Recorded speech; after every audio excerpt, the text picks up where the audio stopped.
Penobatan ketiga putra Sultan Cirebon Abdul Karim, sebagai penguasa wilayah dan penguasa peguron, pada tahun 1677 di Banten oleh Sultan Abdul Fattah, dan dilanjutkan dengan deklarasi ketiganya di Keraton Pakungwati, pada 1679 ternyata masih menyisakan ketidakpuasan sang pangeran tertua. Pangeran Martawijaya yang sudah dinobatkan menjadi Sultan Sepuh Syamsuddin, dan berkuasa di Kesultanan Kasepuhan, masih beranggapan bahwa dia adalah pewaris tahta yang sah, karena dia adalah putra tertua dari Sultan Cirebon Abdul Karim, yang meninggal dunia ketika dalam penawanan oleh Mataram. Konflik internal keturunan Sultan Abdul Karim diperkirakan bermula ketika Sultan Abdul Fattah Banten hanya memediasi ketiganya dengan cara menobatkan mereka bertiga sebagai penguasa wilayah dan penguasa peguron saja, namun tidak membagi wilayah kekuasaan kepada masing-masingnya secara tetap dan mengikat. Pangeran Martawijaya yang telah dinobatkan menjadi Sultan Sepuh Syamsuddin kemudian menyampaikan keinginannya kepada utusan Belanda yang bernama Jacob van Dyk, agar Belanda mau membantunya mendapatkan tahta Kesultanan Cirebon secara utuh.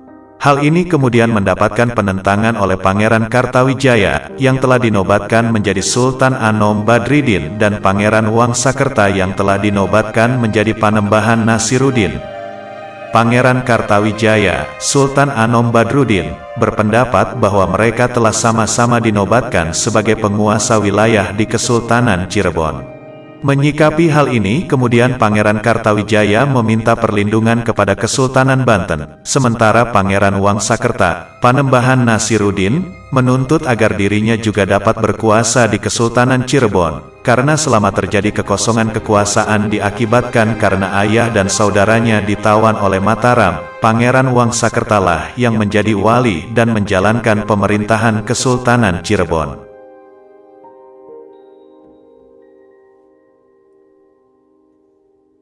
Keinginan Pangeran Martawijaya ini ternyata menimbulkan konflik yang berkepanjangan, ditambah lagi Pangeran Martawijaya meminta bantuan kepada Belanda demi menguasai Kesultanan Cirebon.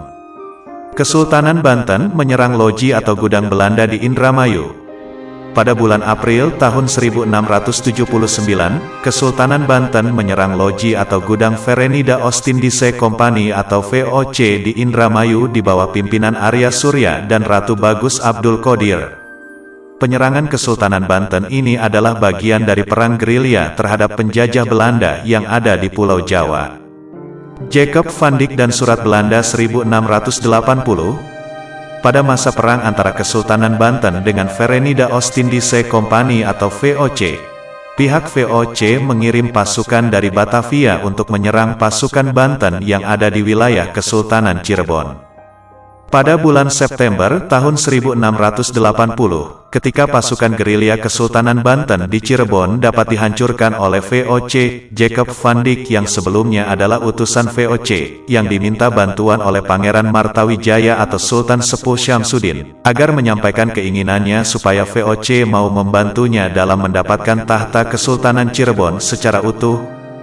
Jacob van Dyk pun diutus kembali ke Cirebon sebagai Kamaseres Mediator atau penengah perjanjian, untuk menyerahkan surat keputusan pemerintahan tertinggi Belanda, yang menyatakan bahwa pemerintahan tertinggi Belanda sudah menganggap para penguasa Cirebon sebagai raja-raja yang bebas dan tidak terikat oleh pihak manapun.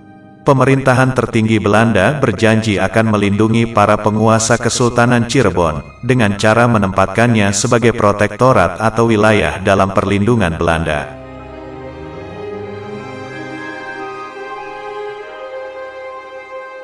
Pada saat yang sama, Gubernur Jenderal Rikloff van Goens dan para penasehatnya, yang diketuai oleh Cornelis Jan Zon Spelman, sudah menyusun teks perjanjian yang akan diserahkan kepada tiga penguasa Cirebon.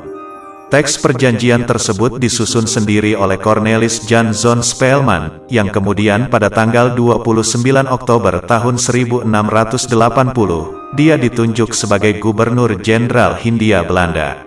Penunjukan Cornelis Jan Zon Spelman sebagai Gubernur Jenderal Hindia Belanda, dikarenakan Gubernur Jenderal Rikloff van Goens menyatakan keinginannya untuk mengundurkan diri. Keinginan Gubernur Jenderal Rikloff van Goens untuk mengundurkan diri dikarenakan Dia merasa tidak mampu lagi menghadapi penentangan demi penentangan yang dilakukan oleh Cornelis Janszoon Spelman dan rekan-rekannya di pemerintahan tinggi.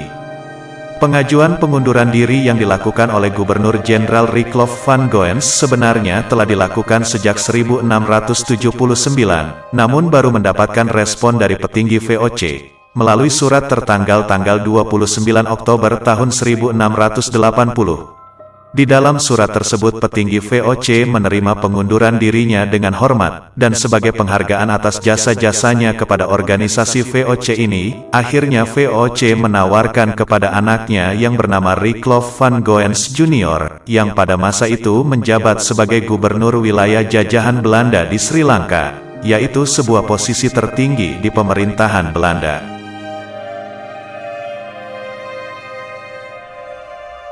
Pada masa Perang Gerilya pasukan Banten melawan penjajah Belanda di wilayah Kesultanan Cirebon, Sultan Abdul Fattah dari Kesultanan Banten menghadapi konflik internal, yang dipicu oleh kekhawatiran Pangeran Haji akan tahta Kesultanan Banten, yang mungkin tidak akan jatuh kepadanya. Konflik internal ini memulai puncaknya ketika Cornelis Janszoon Spelman ditunjuk sebagai Gubernur Jenderal Hindia Belanda, untuk menggantikan Riklof van Goens pada tanggal 29 Oktober tahun 1680. Pada tanggal 25 November tahun 1680, Pangeran Haji kemudian mengirimkan surat ucapan selamat kepada Cornelis Janszoon Spelman, atas penunjukan dirinya sebagai Gubernur Jenderal Hindia Belanda. Pengiriman surat ucapan selamat oleh Pangeran Haji kepada Cornelis Janszoon Spelman memicu kekecewaan Sultan Abdul Fattah, dikarenakan pada masa itu VOC Belanda baru saja menghancurkan pasukan gerilya Kesultanan Banten di Cirebon, yang imbasnya wilayah Kesultanan Cirebon dapat dikuasai secara penuh oleh penjajah Belanda.